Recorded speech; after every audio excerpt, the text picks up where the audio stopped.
हरिओम। आज 26 तारीख है, 26 जून। तो यहाँ पर भगवान अभी 25 में, कल बताया था, अ, शुक्ल मार्ग 24 श्लोक में। आज 25 श्लोक में धूम्र मार्ग बोलते हैं, कृष्ण मार्ग बोलते हैं, उसके बारे में बता रहे हैं।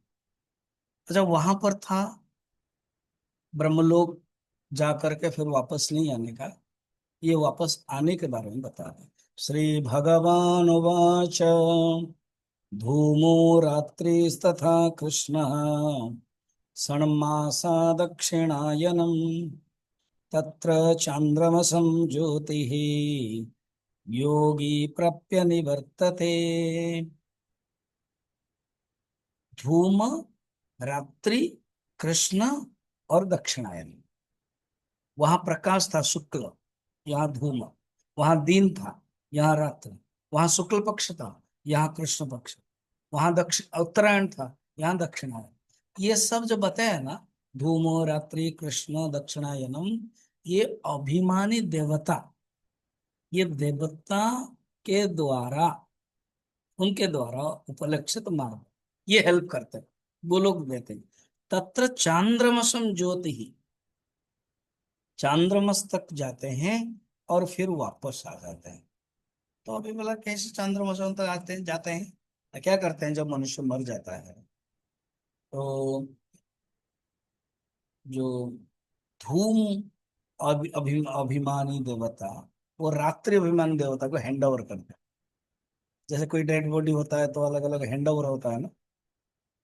भारत पाकिस्तान में, पाकिस्तान का कोई मरा तो भारत हैंड ओवर करता है, फिर वो हैंड ओवर करता है अपने स्टेट को, फिर हैंड ओवर करता है अपने डिस्ट्रिक्ट पे, फिर हैंड ओवर करता है जहां पर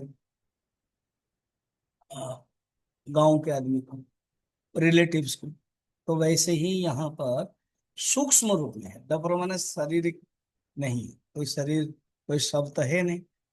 तो सूक्ष्म रूप में जो जीवात्मा है वो पहले धूम के अभिमानी देवता से रात्रि अभिमानी देवता के पास आता है।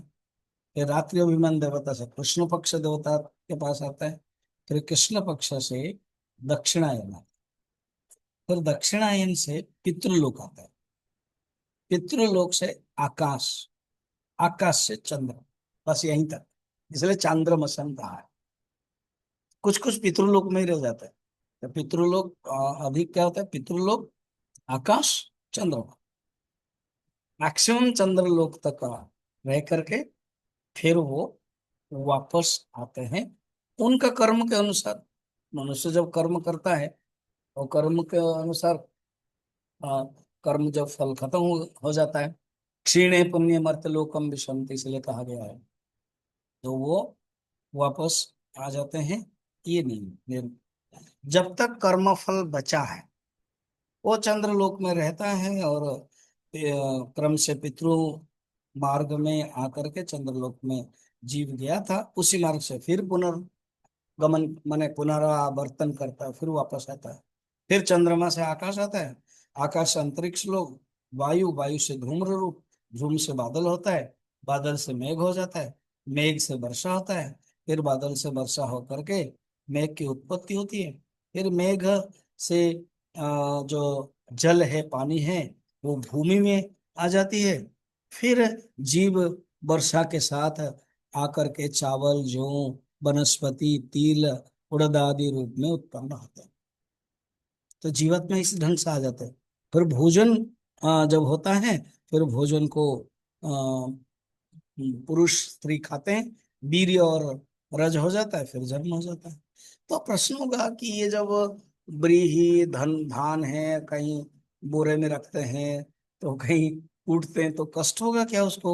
बोलते नहीं, जीव का निगलना कष्ट नहीं होता है, क्योंकि वो मूर्छित अवस्था में रहता है।